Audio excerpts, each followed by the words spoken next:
Foi. Começar a apresentação de novo. Oi, meu nome é Newton. E diferente do pessoal, eu não sou bolsista de nada, nem monitor de nada. Então, assim, eu sou meio que a cota daqui. Meu nome é Newton e eu vou falar sobre basicamente trigonometria básica. A ideia que eu tenho para trigonometria básica, além de encher o saco de vocês, é tentar ser o mais positivo possível para o pessoal que não viu ter uma experiência bacana e não se afastar dessa cadeira que desse pedaço da matemática que o pessoal não gosta.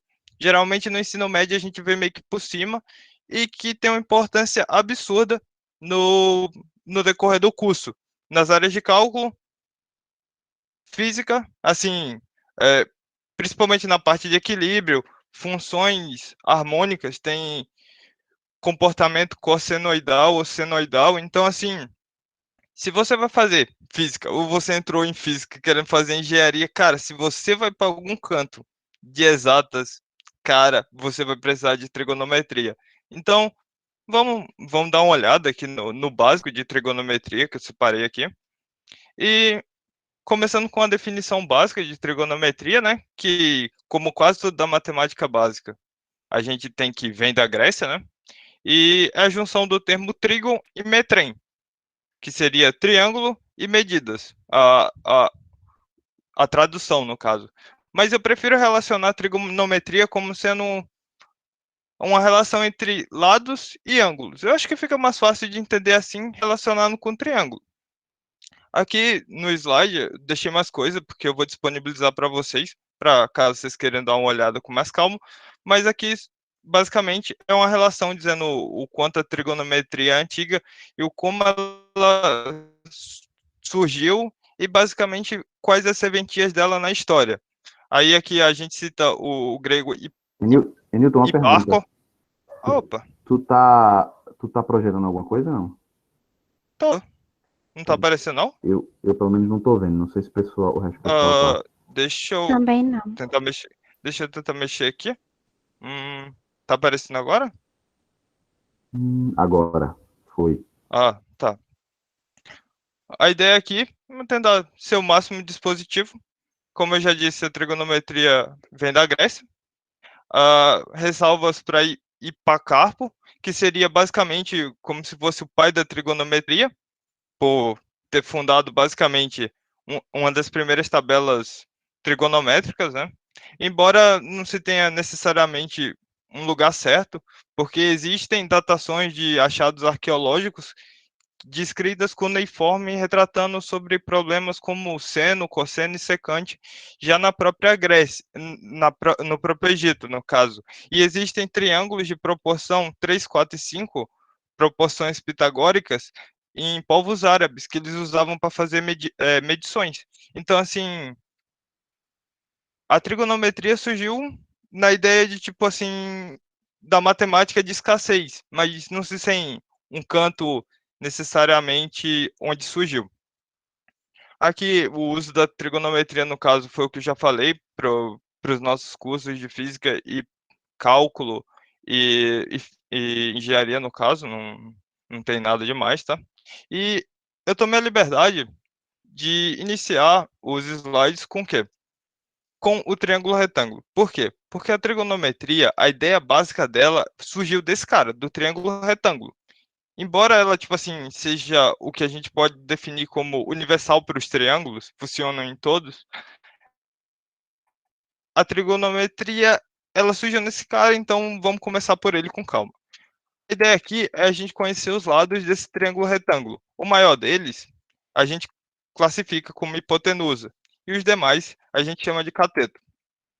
Esse triângulo retângulo, ele é muito específico, porque a característica marcante dele é apresentar esse carinha aqui, que é o ângulo reto. O que acontece? Esse ângulo reto, ele é tabelado e ele tem 90 graus, tá? Então, uma das características desse cara aqui que também vale salientar é que, como a soma dos ângulos internos desse carinha aqui, θ mais beta mais o ângulo reto teria que ser 180 graus, a gente pode estabelecer que, como esse cara aqui é 90, esse cara e esse cara aqui juntos são 90. E outra vantagem é que, como triângulo possui 3 ângulos e um deles a gente já sabe, a gente trabalha com esses 2 caras, no caso com θ e com β, tá? Razões trigonométricas. O que seriam razões? Razões, como o próprio nome já diz, a gente na matemática usa como se fosse um termo para dizer uma divisão. E divisão com quem? A gente vai dividir os lados do triângulo, tá? E relacionar eles com esses carinhas aqui, com os ângulos, θ e β, tá?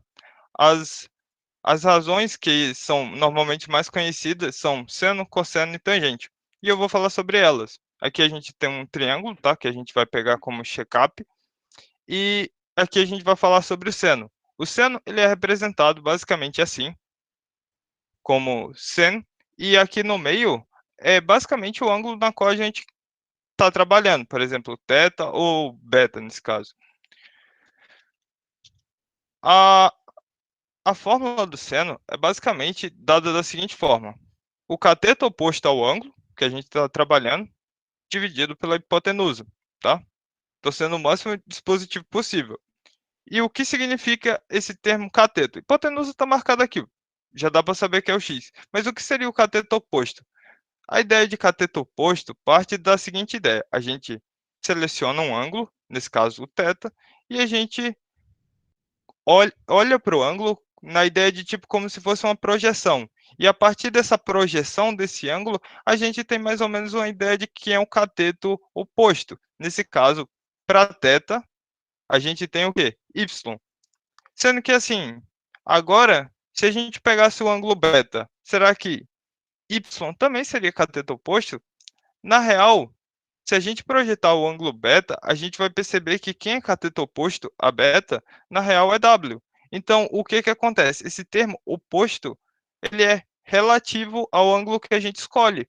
Porque, basicamente, a gente acabou de perceber aqui que se a gente trocar beta por θ, a gente acaba de perceber que a ideia de oposto muda, tá? Aqui a gente tem um gráfico da função seno, tá? Eu não quero que ninguém aprenda esse gráfico nem nada, nem que fique se perguntando, oh meu Deus, por que vai de 1 até -1? Eu só quero que vocês tenham uma noção de como ele é, tá? Ele apresenta um caráter como se fosse uma onda, ele oscila. Aqui, embora esteja apresentando as metragens como sendo em radianos, tá? Que eu vou explicar como converter depois. Basicamente seria 0, 90 graus, 180, 270 e 360, tá? Então, só chamando atenção para como é o gráfico da função, tá? Cosseno. O cosseno é representado também por 3 letras, tá? E aqui dentro, no caso, a gente vai ter o ângulo em questão também. São 2 indivíduos, assim, extremamente preguiçosos e, como é que eu posso dizer, criativos. Vocês vão perceber ao longo da aula sobre trigonometria que os termos são assim, nossa, a gente vamos fazer o mínimo de esforço possível. O cosseno do ângulo θ é definido como cateto adjacente a θ dividido por hipotenusa. A hipotenusa, no caso, já está marcado, como no caso anterior, mas o que seria a tradução desse termo adjacente? Adjacente seria um termo para referir a perto ou junto, alguma coisa desse gênero. Então, se a gente pegar aqui o ângulo θ novamente, tá? E observarmos dos catetos W ou cateto Y, qual deles é o mais perto? W apresenta uma distância muito menor em relação a Y a θ, né? Então, a gente classifica como W o cateto adjacente a θ, tá? Se a gente fosse fazer essa mesma ideia de cateto adjacente e usasse como referência o ângulo beta, a gente ia perceber que, na verdade, o cateto mais próximo, nesse caso, seria y. Ou seja, o termo adjacente, assim como oposto, também é um termo que depende do ângulo que você escolhe. Então, assim, são pequenas sutilezas que fazem uma certa diferença. O gráfico da função seno, ele também apresenta esse caráter aqui, ó, de uma onda e tal. E aqui apresenta as mesmas marcações, mas vale salientar que, embora apresente as mesmas marcações, esse comportamento é diferente, tá? Ó, aqui 0, No caso do seno, a gente tem 0, exatamente no 0, e no caso do cosseno, para 0, a gente tem a marcação 1. Então, assim, essas pequenas sutilezas do gráfico, quando eu estiver falando de círculo trigonométrico, eu vou explicar por que isso ocorre e de onde vem, tá? A tangente, que é o cúmulo da abreviação, a gente chama de TG, TG de x é o ângulo, tá? E a tangente é representada assim, seno sobre cosseno, tá? Seno do ângulo sobre o cosseno do ângulo.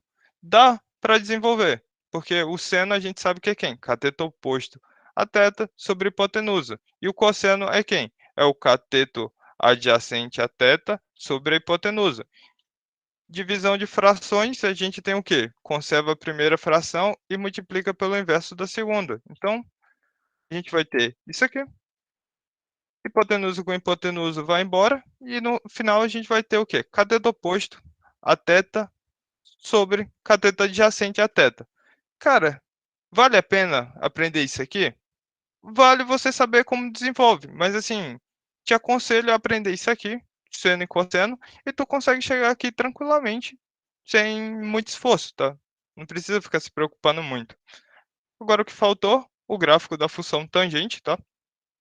E esse gráfico, inicialmente no ensino médio, ele assustava muita gente da minha turma, tá? Porque ele é um gráfico que apresenta um comportamento muito estranho, assim, a princípio, à primeira vista, e ele apresenta algo como se fosse algumas falhas, tá, em alguns cantos. Então, tipo, apresenta uma descontinuidade e é como se fosse um salto mesmo. E isso não era algo tão simples de entender naquela época, tá?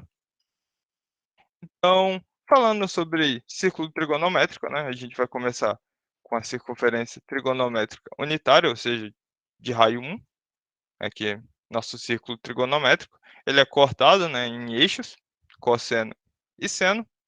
Ou você pode pensar isso aqui como um plano cartesiano, onde aqui é x e aqui é y, tá? É a mesma ideia, tá? E aqui a gente tem que a divisão dos 4 pedaços são basicamente divididos em 4 nomes, tá? Que são bem criativos. Basicamente, primeiro quadrante, segundo quadrante, terceiro e quarto quadrante. É isso, essa é a nomenclatura nossa para definir algo legal.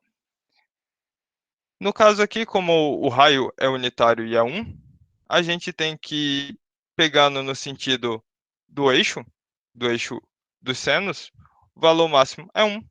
No valor mínimo do eixo dos cossenos, a gente vai ter menos 1. Valor mínimo do eixo dos senos, menos 1. E valor máximo dos cossenos, 1, tá? Então, do que consiste isso aqui? Para que eu vou precisar saber da circunferência trigonométrica? A ideia é o seguinte, eu vou traçar uma linha, tá? E a partir desse eixo dos cossenos e dessa linha, a gente vai ter um ângulo x. Agora, a ideia consiste na seguinte ideia, a gente vai projetar isso aqui, essa linha, sobre os dois eixos, tanto o eixo do cosseno quanto o eixo dos senos, tá? E quando a gente projetar sobre o eixo dos cossenos, essa projeção vai me dar exatamente o cosseno desse ângulo aqui, tá? Do cosseno de x.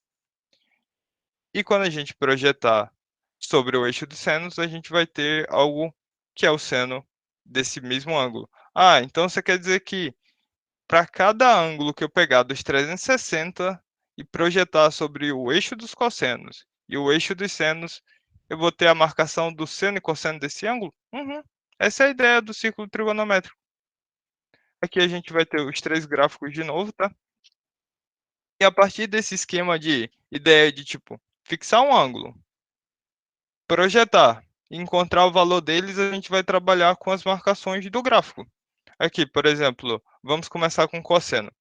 Cosseno de zero, ou seja, 0 graus. O que seria 0 graus? Seria uma linha, basicamente, sobre o eixo dos cossenos, tá? Então, o que acontece quando essa linha está sobre o eixo dos cossenos? O cosseno vai ter seu valor máximo em 1. Mas quando a gente for projetar essa linha sobre o eixo dos senos, ela vai bater exatamente aonde? No centro, que é o 0, 0. Então, no caso, a gente tem valor máximo nos cossenos, 0 para seno.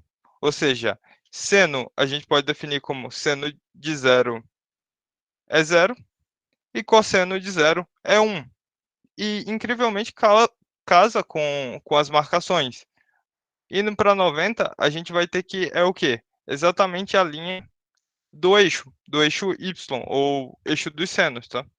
Então, o que que a gente vai ter? A gente vai ter o valor máximo dos senos, em contrapartida, quando a gente projetar sobre o eixo dos cossenos, a gente vai ter valor mínimo, que é zero.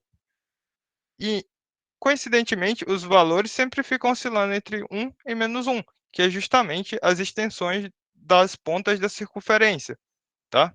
Ou seja, cosseno e seno sempre ficam presos nesses valores, eles são limitados entre o intervalo de -1 a 1 e 1 a -1, de seno e cosseno, tá? Ah, mas o que são aquelas falhas no gráfico das tangentes?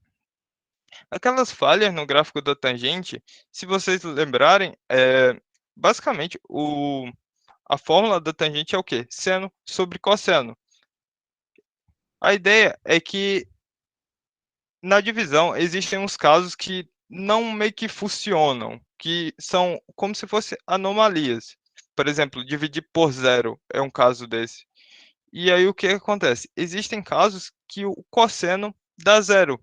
E é essa divisão por zero que causa essas anomalias. O gráfico vem crescendo. Quando ele chega muito próximo a 90, que no caso, como a gente já viu, o cosseno dessa reta de 90, quando projetado sobre o eixo dos cossenos, é zero, o que que acontece? Acontece uma anomalia. Então, essa falha aqui, no 90 graus, é justamente sobre isso. E aí acontece o salto. Aqui no 270 acontece exatamente a mesma coisa. Quando a gente projeta sobre essa reta aqui no eixo dos cossenos, vai bater no zero de novo. E aí acontece outra falha, tá? Essa é uma curiosidade sobre o gráfico em si das tangentes. Outra ideia que fica aqui na circunferência trigonométrica é que da relação fundamental trigonométrica. Lá no ensino médio, a gente comumente falava, cosseno de x ao quadrado mais cosseno de x ao quadrado é igual a 1. Tá, mas de onde vem isso? A ideia é que esse lado aqui é, possui o mesmo comprimento que esse, então a gente pode dizer que isso aqui também é seno de x. Então a gente tem um triângulo de hipotenusa 1, cateto cosseno de x e cateto seno de x. Então o que que a gente faz? Aplica Pitágoras aqui. Cosseno ao quadrado de x mais seno ao quadrado de x é igual a hipotenusa ao quadrado. Como 1 ao quadrado é 1, a gente tem a relação fundamental trigonométrica, tá? É daqui que vem, é bem tranquilinho de se ver. Os ângulos notáveis são os caras que mais aparecem, tá? Essa é a ideia dos ângulos notáveis. E por que está faltando tangente? Já explico porque não é tão importante a princípio. A ideia é que realmente precisa se aprender, tá? Esse cara aqui, com esse forma 90, tá? Ou seja, eles são complementares. Por eles serem complementares 30 e 60, eles têm um comportamento um tanto quanto específico. Se a gente reparar, o seno de 30, tá? O seno de 30 é exatamente o que? O cosseno de 60. E o cosseno de 30 é o seno de 60, ou vice-versa, tá? O que acontece? Se a gente fosse realmente decorar, esse seria um método de se fazer, entendeu? Seria minimizar isso. Ah, e por que o de 45 e 45 é exatamente igual? Então, quando a gente volta lá no círculo trigonométrico, a gente vê que o primeiro quadrante aqui, ele é dividido de 0 a 90, e 45 é exatamente a metade dessa divisão aqui, no caso desse período.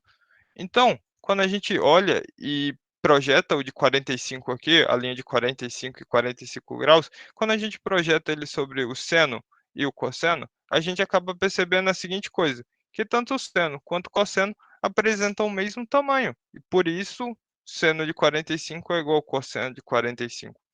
A ideia da tangente, que eu falei que não era tão importante, é porque se tu conhece o seno e o cosseno, tu sabe que a tangente é seno sobre cosseno.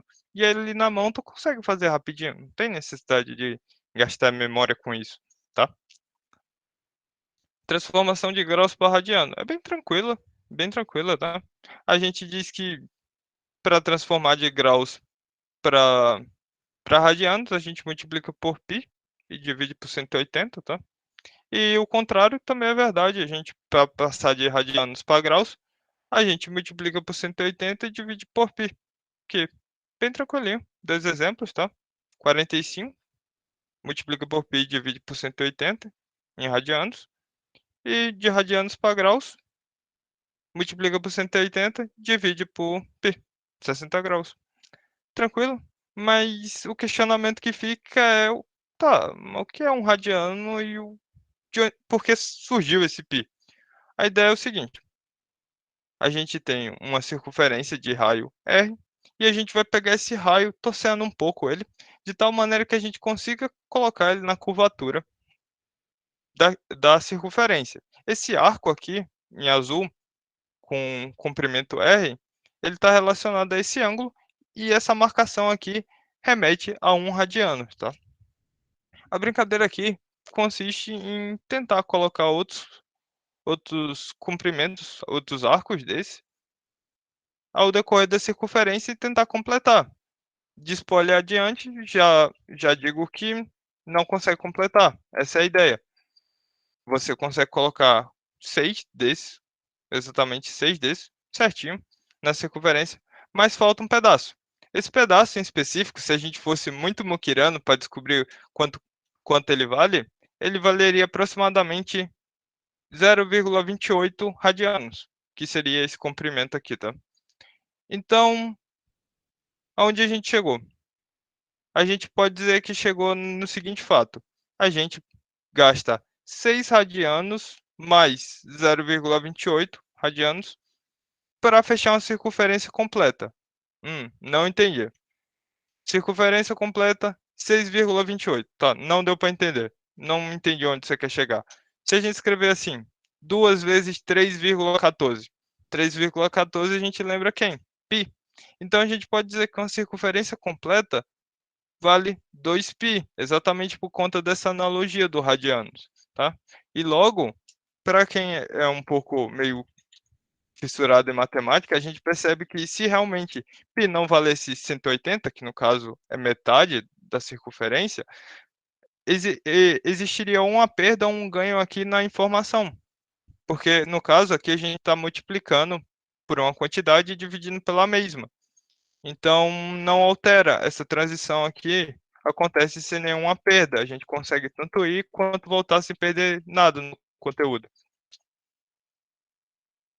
Aqui a gente tem como se fosse um desenho mostrando as projeções do seno e do cosseno de acordo com indo de 0 a 360 graus, tá?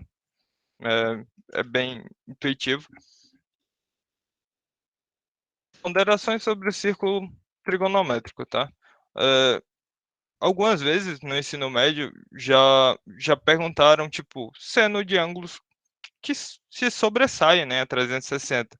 E a gente esquece, e eu achei legal ponderar isso, tá?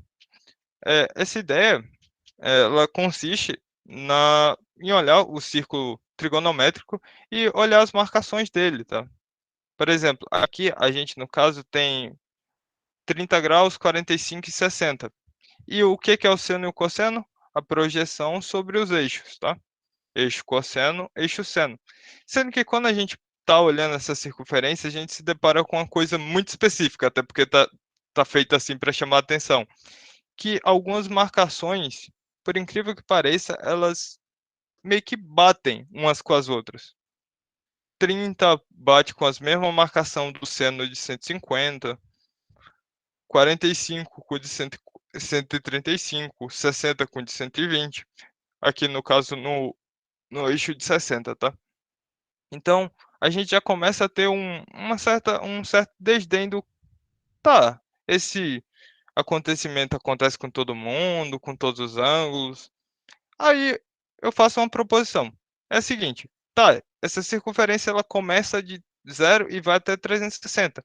E se a gente continuasse rodando e contando os ângulos? Tá? A gente ia ter uma outra circunferência mais ou menos assim, de 360 a 720. E aonde eu quero chegar? é que, na verdade, quando a gente fizer a proposição, na verdade, a projeção do seno desse carinha aqui, que é 390 graus em tese, o que que ia acontecer? Ia ser exatamente com a de exatamente igual a de 150 e exatamente a de 30. Ou seja, a ideia aqui é que o número em si do ângulo não influencia muito, mas sim a marcação dele sobre o eixo seno ou o eixo cosseno. Então, tá, mas aí só vai até 720. Como é que ia chegar em 750? A gente pode fazer uma analogia rápida. Por exemplo, uma volta foi 360, uma segunda volta foi 720, foi 720. E quanto falta para a gente chegar em 750? 30 graus. Então, a partir dessa ideia, a gente consegue dizer que o seno de 750, na verdade, vai casar com o seno de 30. Ah, então quer dizer que mesmo os valores de ângulo, de graus, que sobressaem 300 e 360, podem ser expressos como os ângulos de 360? Sim, essa é a ideia. Então, assim, não precisa se desesperar porque o número é 1000, alguma coisa. É um número tranquilo. Calma, que dá certo. Uma ponderação que eu não falei ainda é sobre sinais de seno e cosseno, porque isso é apresentado para a gente, tá? Então, eu não falei dos sinais, basicamente, porque eu achei que não era algo tão pertinente. Por quê? Porque os sinais a gente pode resolver fazendo essa analogia dos eixos. O eixo dos senos, no caso, é o eixo Y, e se a gente pensar no centro como sendo 0, 0, qual é o comportamento do eixo Y em relação ao 0, 0? É, na verdade, quem? Acima do 0, 0, o eixo Y é o quê? Positivo. Abaixo do 0, 0, o eixo Y é negativo. E assim é o comportamento do seno também, tá? Quando a gente faz essa mesma analogia para o cosseno, a gente percebe que é o eixo X que a gente está retratando. À direita do 0, 0, a gente tem o quê? Valores positivos no eixo X e valores negativos à esquerda do 0, 0. Então, é basicamente essa a ideia. Aqui, por exemplo, vamos voltando a essa circunferência aqui, a primeira. Agora que a gente tem uma noção dos ângulos, tá? Vamos trabalhar com os senos. O seno de 30 é positivo, tá? Ele bate aqui, essa é a projeção. O seno de 150, ele também bate aqui. Ambos são positivos, então dá para dizer que o quê? O seno de 30 é igual o seno de 150, tá? Agora, se a gente fosse analisar o cosseno desses dois carinhas aqui, o 30 e o 150, a gente ia perceber o quê? Que embora esses ângulos tenham a mesma projeção aqui no eixo dos cossenos, que tanto o 30 quanto o 150, a gente ia perceber que um lado, o primeiro quadrante aqui é positivo, enquanto aqui é negativo. Ou seja, o seno de 30, na verdade, é menos o seno de 150, tá? Então, essa é uma das ressalvas que se tem sobre esses sinais, tá?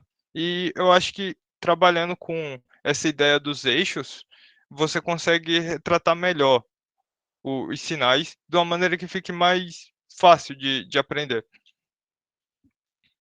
Aqui a gente começa com identidades trigonométricas e aqui já é um pouco meio que um problema.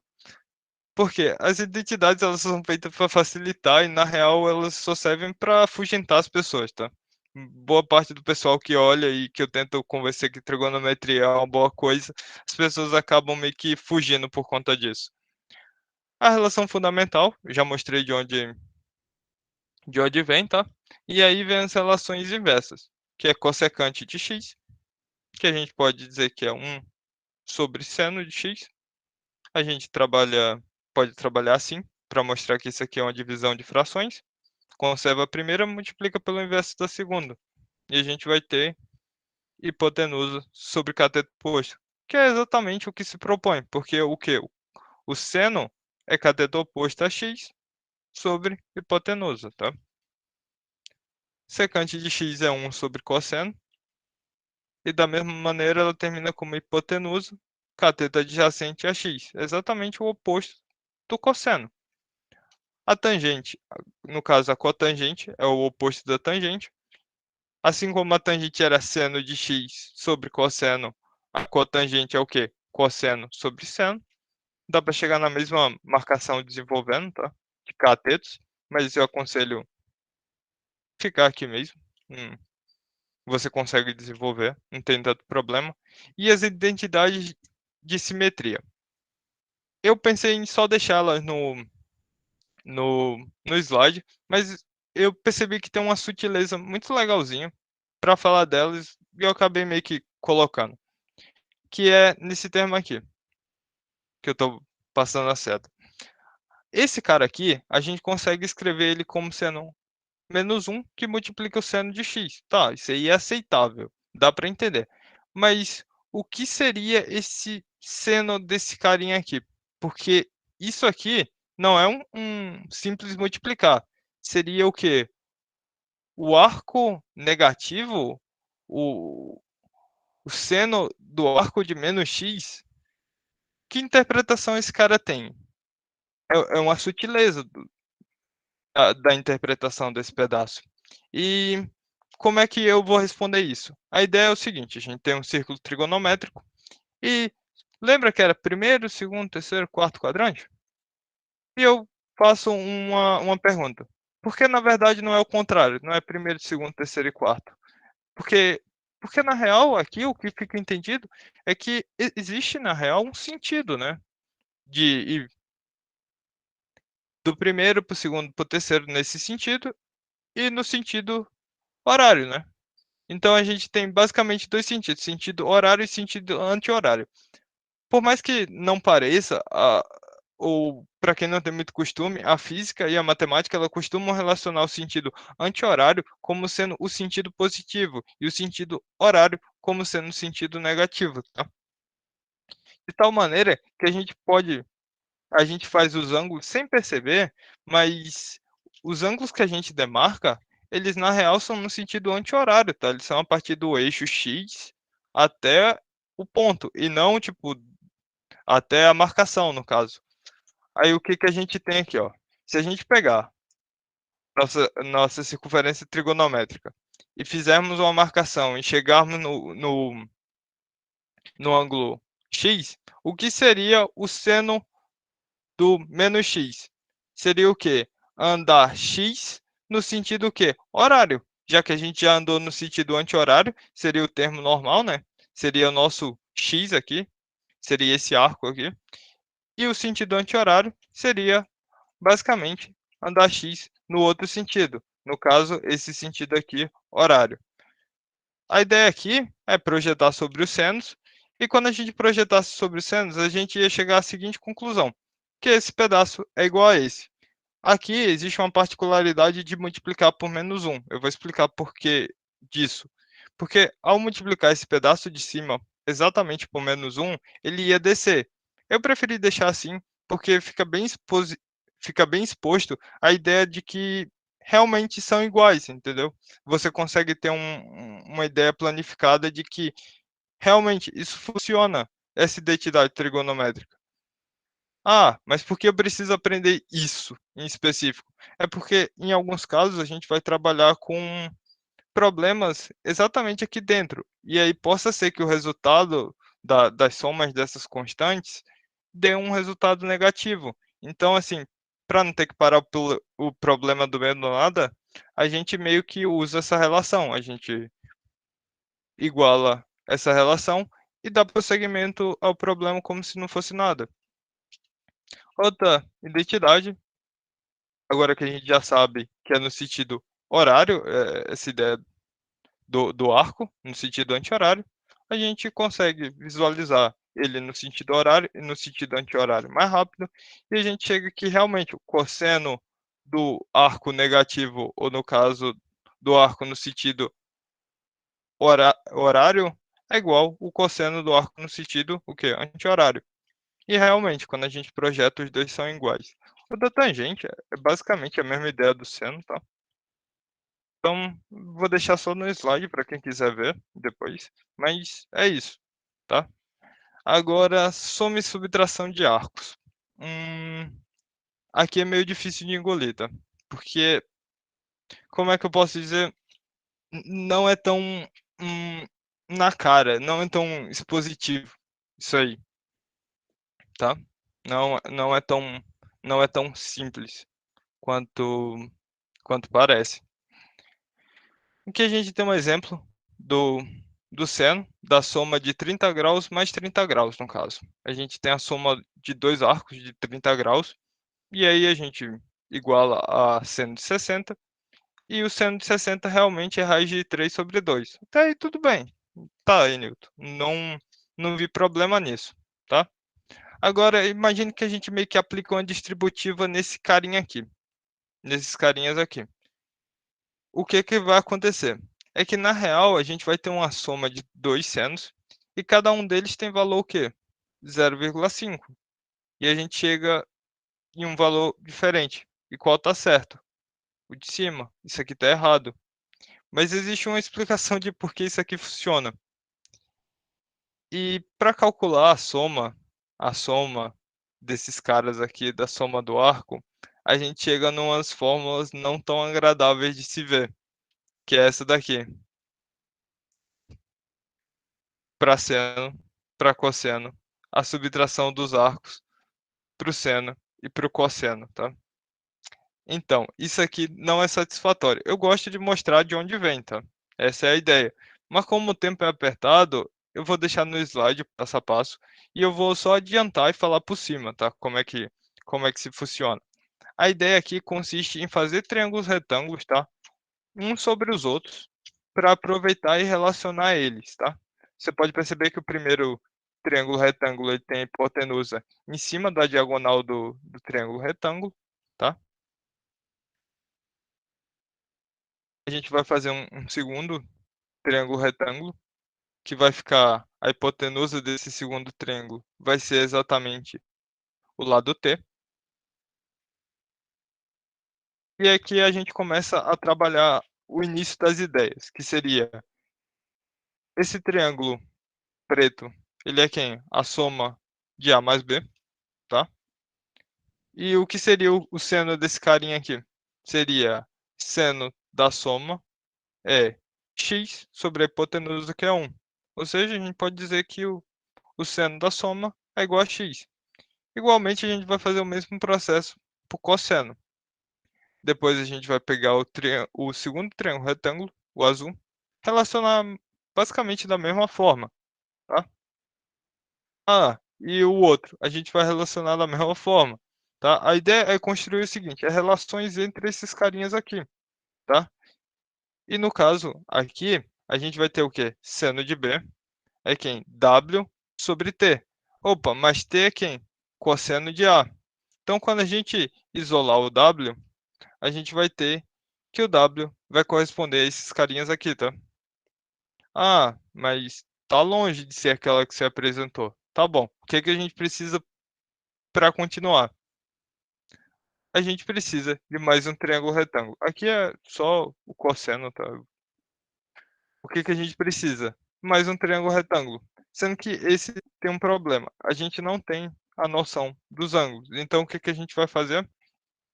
A gente vai usar a seguinte ideia. Esses carinhas aqui, se a gente tivesse uma circunferência aqui, a gente teria 360 graus.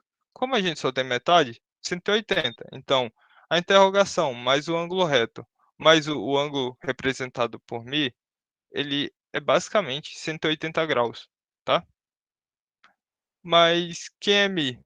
A gente sabe que mais mais b mais o ângulo reto valem 180. E aí a gente relaciona, tá? Tranquilo. A gente vai chegar que a interrogação é igual a b. Isso sendo bem direto, tá? Tem todo o cuidado para fazer isso aqui. E aqui a gente tem nosso quarto triângulo retângulo. Daqui já dá para conseguir imaginar o que que eu quero relacionar. Como esse comprimento aqui é exatamente a soma desses dois caras, eu posso dizer o quê? Que x é z mais W. E quem é X? É o seno de A. É o seno de A mais B, no caso. E quem é o Y? É N menos V. Então a gente isola o V e o Z, tá? Com cuidado de que S, na verdade, não é S, S é seno de A, tá? Fazendo isso, a gente consegue chegar nas relações. Seno de A mais B, que no caso é o X, é exatamente quem? Z mais W. Enquanto o cosseno é quem? N menos, no caso, menos aqui, né? Porque esse pedaço é maior do que esse daqui, menos V, e é tranquilo. É um pouco extenso, tá? Mas eu evitei meio que falar boa parte, porque senão não ia dar tempo de falar de matrizes, tá? Matriz é importante. Basicamente, como é que eu posso dizer? Elas por si só apresentam um caráter de interpretação.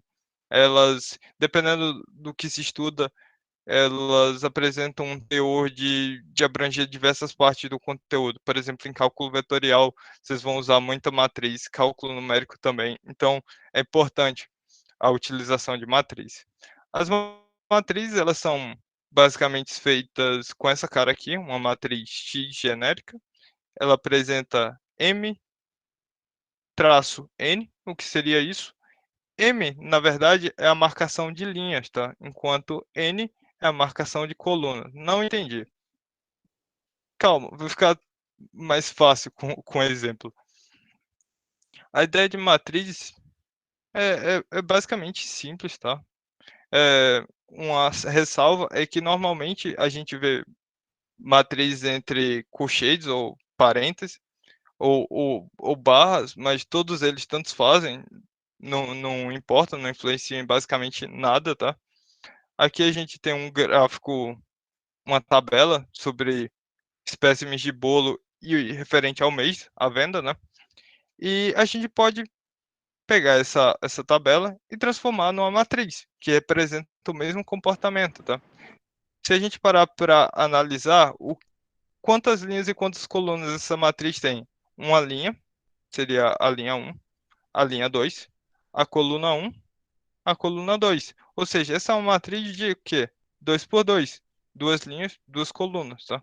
Eu botei tanto com parênteses quanto com barras para demonstrar que tanto faz, não muda em nada, embora eu particularmente prefira assim, tá? A gente pode também olhar aqui a tabela e pensar assim: ah, quem é a linha 1? A linha é referente aos bolos de chocolate. A linha 2, bolos de morango. Coluna 1, o mês de janeiro. Linha 2, o mês de fevereiro. É bem tranquilo, tá? E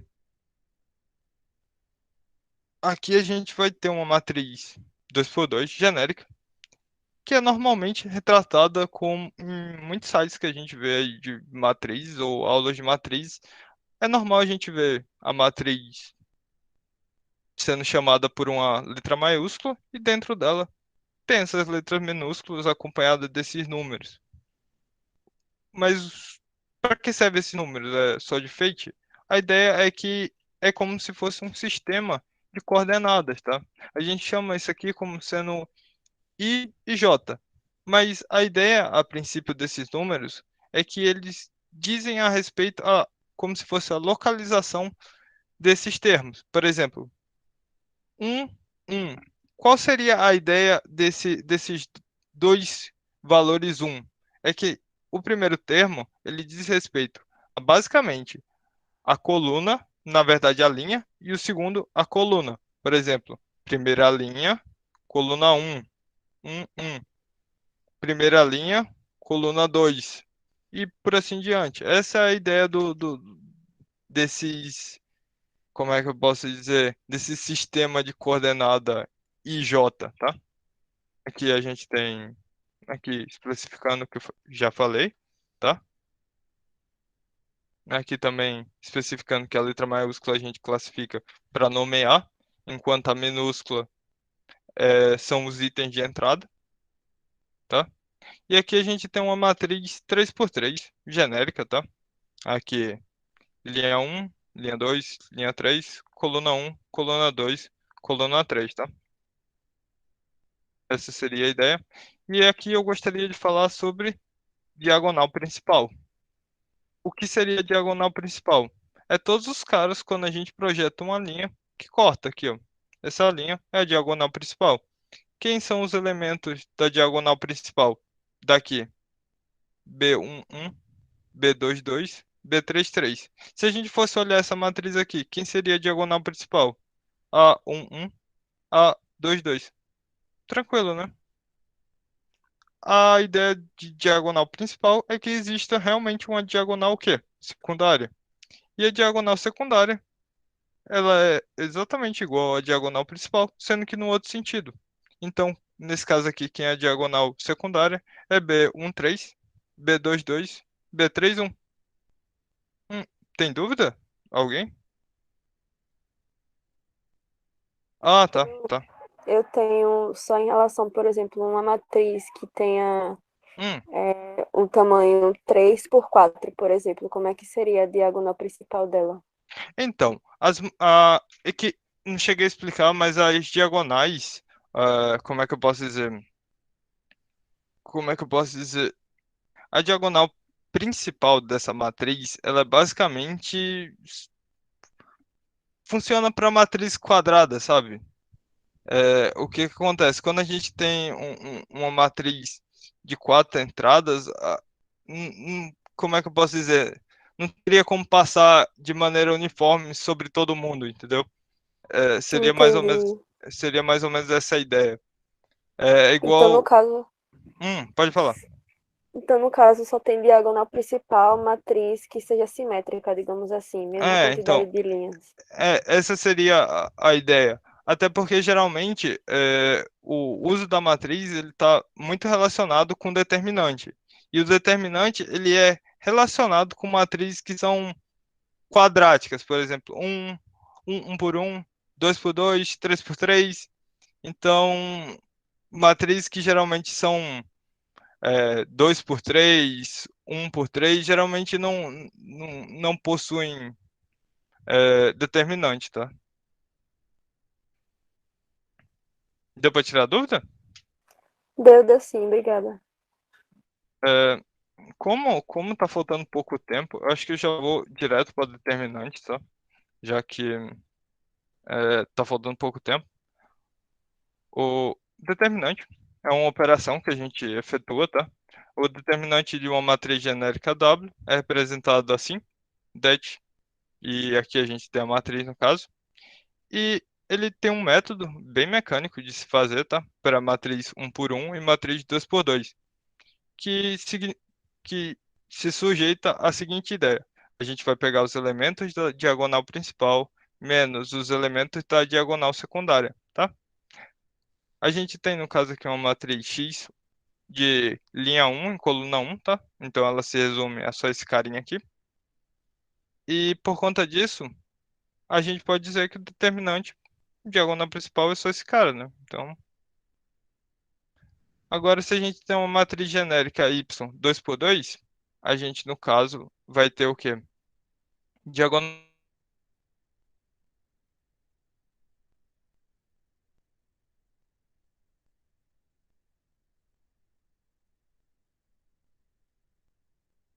E eu acho que travou para vocês, não? Principal e Aqui travou, Voltou. mas voltou. sinal pode estar ruim aqui pra mim. Tu tinha travado um pouquinho, Newton, mas foi pouca coisa. Tranquilo. Querem que eu repita? Ou, ou deu pra entender? Sim, Seria por bom favor. tu Repete o repetir finalzinho, a então. última. Então, voltando ali da parte da matriz de 2 por 2, a gente tem uma matriz genérica Y 2 por 2, tá? E quem seria o determinante da matriz genérica Y 2 por 2? A gente teria quem? Diagonal principal, Y11, e multiplicado por quem? Multiplicado por Y22, menos a nossa diagonal secundária, que seria quem? Y12 vezes Y21, tá? Então, o determinante dessa matriz genérica Y é a multiplicação dos indivíduos da diagonal principal menos a multiplicação dos indivíduos da diagonal secundária, tá? Agora, o problema acontece para matrizes 3x3. Por quê? Matrizes 3x3 geralmente são maiores. Então, assim, elas acabam sendo necessário mais esforço, mais trabalho. E nesse meio do trabalho é normal a gente errar. Então, o que que eu gostaria de fazer? Eu gostaria de resolver esse determinante 3x3 usando o método Laplace, que não é um método tão comum no ensino médio. Na verdade, eu nem vi no ensino médio. O pessoal da universidade que me apresentou. E o que que consiste esse método Laplace? Eu acho ele mais simples, tá? E ele acaba meio que sendo mais rápido depois que você acostuma. E do que consiste esse método? A princípio, a gente vai pegar a matriz, exatamente como está, e a gente vai selecionar o primeiro cara, que na verdade é o indivíduo, a entrada 1, 1, linha 1, coluna 1. E a partir disso, o que que a gente vai fazer? A gente vai riscar a linha que ele pertence e a coluna que ele pertence. Vai riscar como assim? Para que você está fazendo isso? A ideia é que é o seguinte, a gente fique com algo com essa cara. A gente selecionou o 3, tá? Mais 3. E quem foi os caras que não foram riscados? Foram esses indivíduos aqui. O, o termo linha 2, coluna 2, linha 2, coluna 3, linha 3, coluna 2, linha 3, coluna 3. E aí a gente vai ter uma outra matriz assim. Tá, mas por que a gente chegou nisso? A ideia do método Laplace é dividir uma matriz 3 em várias outras matrizes menor. E aí você acaba meio que visualizando as coisas menor. Você acaba meio que, como é que eu posso dizer, enxergando as coisas sem tanta complicação numérica. Então, quem é o determinante de A? Vai ser o 3, que foi no caso quem a gente selecionou, tá? O 3, no caso a gente selecionou. E aqui a gente vai aplicar o quê? O determinante normal aqui. Diagonal principal menos diagonal secundária. Acabou aí o determinante? Não, agora a gente vai fazer para os demais. A gente vai replicar a matriz, tá? E a gente vai, quem? Selecionar o indivíduo linha 1, coluna 2. E aí a gente vai fazer o mesmo processo de riscar a linha que ele pertence e a coluna que ele pertence. E aí a gente vai ter basicamente a mesma cara da que apareceu no primeiro caso. Ah, mas aqui era 3. E por que veio menos 3? A ideia é que esse sistema de Laplace, ele meio que corresponde intercalando entre positivo e negativo. Ou seja, a gente manteve o sinal positivo no primeiro, no segundo a gente vai manter negativo, no terceiro a gente vai manter positivo, se tiver um quarto a gente vai manter negativo e por assim por diante, tá? Essa é a ideia, de, por isso que os sinais alternam.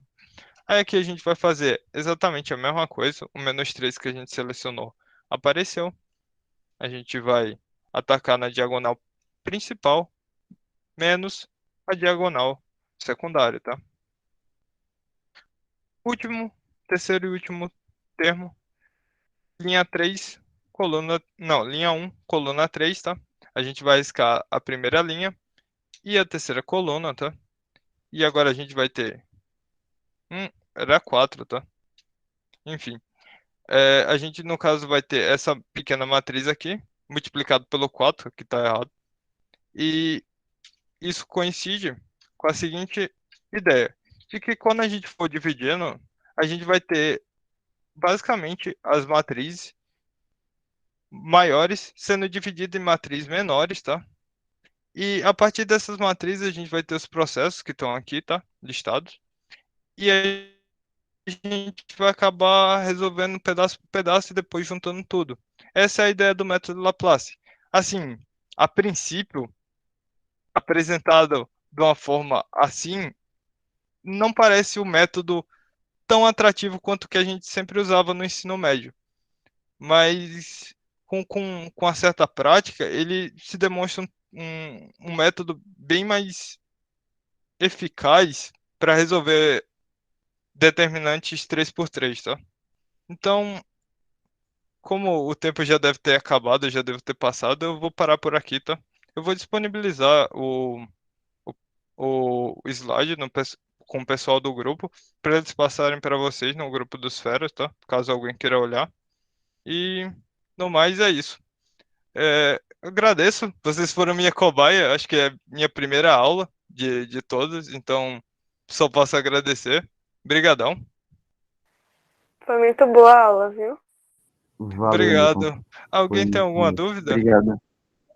Eu tinha uma A gente. dúvida, no caso, Hum. quando tu usou o método de Laplace, tu Ah, só cortou os termos da primeira linha.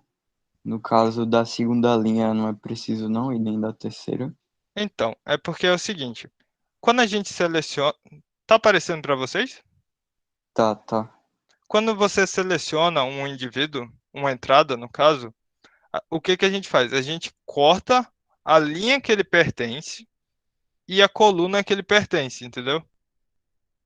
No, como a gente selecionou nesse primeiro caso aqui, o primeiro indivíduo é quem? A entrada, linha um, coluna um. Então, quem foi que sumiu? A linha um, a coluna um. No segundo caso, a gente o quê? Pegou quem? O indivíduo, linha um, coluna 2. Então, quem sumiu? A linha um, a coluna 2. No terceiro caso, a linha um, a coluna 3. Deu para entender? Entendi, faz sentido. É meio que metódico. É sempre assim. Mais Mas alguém eu. tem pergunta? Então, o pessoal tá falando aqui no chat e um rapaz perguntou, pediu exemplos assim, por exemplo, no cotidiano, como que a matriz pode ser importante no dia a dia e tal. A matriz, basicamente dá para usar ela como se fosse na representação de tabelas ali, como a gente já viu. A gente usa também bastante em cálculo 2, a gente vê o Laplaciano. Cálculo vetorial, a gente vai utilizar bastante ali para cálculo produto vetorial. Então, assim, como é que eu posso dizer? Matrizes eu enxergo mais em, como é que eu posso dizer? Planilhas e tabelas. Assim como a gente também pode usar em marcação. Mas qual seria a grande ideia? É que eu vejo ela muito mais como um mecanismo para cálculo. Eu acho que ela funciona muito mais na parte financeira, eu diria.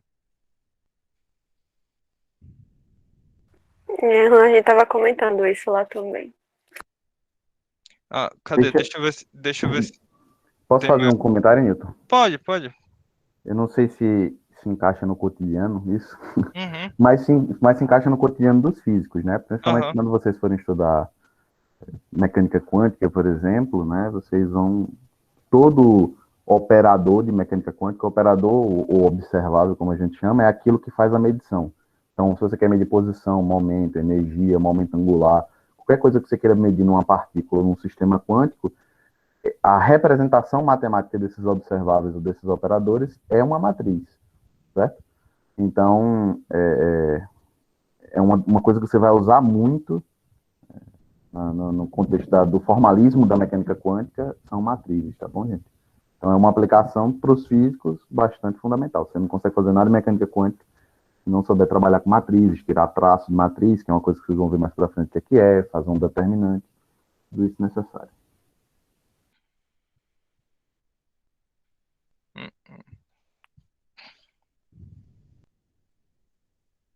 Ah, cadê? Deixa eu ver se tem pergunta aqui no chat. A regra de Sarris pode ser aplicada na matriz 3 de 3? Na verdade, pode. Eu acho que, se eu não me engano, Sarris é o que a gente vê com mais frequência no ensino médio, tá?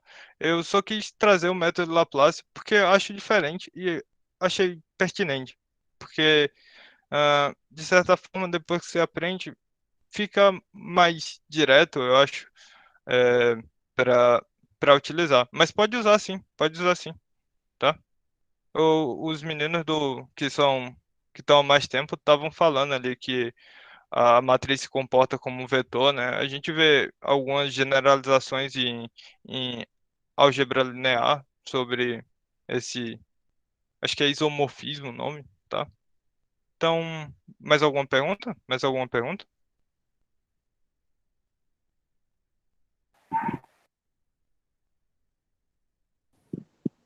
Acho que Não se houver. não tiver pergunta, só acrescentando a fala de Lucas, não precisa nem ir muito longe para assuntos como mecânica quântica, que se tem um assunto que deve ser bem estudado é matrizes. Então, desde que você estiver lá na sua cadeira de cálculo vetorial, geometria analítica, domine essas matrizes. Porque vai chegar um ponto que as suas contas vão ser, por exemplo, calcular como é que as entradas da sua matriz variam. Contas desse tipo que Newton mostrou aí são de extrema importância. Então, matriz é uma coisa bastante completa e que pode dar significado para muita coisa na física. Para onde você corre, você vê matriz. Exato. Bem, gente, pela nossa hora, cravamos às 8 horas da noite. Eu queria novamente agradecer o Newton pelo apoio, né? Tudo aqui é voluntário, ninguém está recebendo um centavo. E, assim, a aula foi muito boa, eu achei bastante clara, né? Mesmo já tendo visto o conteúdo, e realmente foi bom até para relembrar algumas coisas. Eu tenho certeza que para vocês também foi. Eu agradeço muito a presença de todos. Os avisos para amanhã, nos reencontramos às 6 horas, tá certo? Amanhã é o último dia das matemáticas, né? Das técnicas matemáticas, então vamos ter 2 horários com assuntos diferentes de matemática. Então, aguardamos vocês. Lembrem, né? Cuidado com a pontualidade para não cair na malha fina da presença. E no mais, qualquer coisa a gente se fala pelo bate-papo, né, pelo privado, fala no WhatsApp. Tá bom, gente? Obrigado Ninguém quer pela tirar presença de uma foto vocês. não no primeiro dia? A gente pode tirar no encerramento, né? Para não, Uma boa não ideia. ficar tarde. Beleza? No encerramento a gente faz uma foto de todo mundo. Valeu, gente. Um abraço. Se cuidem. Boa noite. Até amanhã. Boa noite, 6 horas. galerinha. Obrigado, meninos. Obrigado pela presença, gente. Boa noite. Boa noite.